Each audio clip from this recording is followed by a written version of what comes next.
मंडळी, जायचं आहे डीमार्टला, पण माझी लाल परी बोलली पहिले मला जेवायला दे. तिला नाही कसे बोलणार, म्हणून घेऊन आलो पेट्रोल पंपवर. लाल परीला पोटभर जेवू घातले. नंतर आमचा दौरा निघाला डीमार्टला. घरचा किराणा संपला की वाण्याकडे जाणारे आपण. जसा काळ बदलला तसा डीमार्ट वाणी झाला.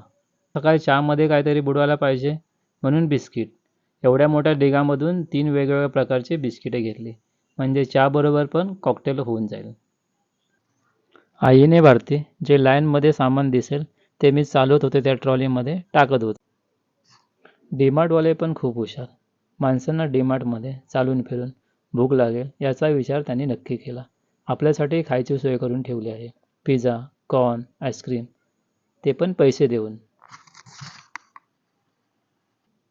डिस्काउंटच्या नावाखाली भारतीने अर्धे डीमार्टच लुटून घेऊन आले होते.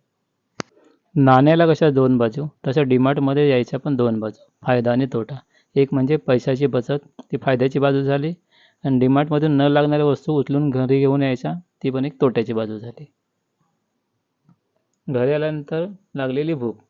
भारतीला बोललो, डीमार्टमध्ये चालून फिरून धमाल झाले असेल ना, जास्त काय बनवू नकोस, फक्त भातावर कढी बनव, कढी भात बनव. भारती लागली कढी भात बनवायच्या कामाला. कांदा फोडणीसाठी तयारी करून झाली, तसे दही वगैरे हे करून, मिरची वगैरे त्याच्यामध्ये टाकून भारती बनवते आहे कढी.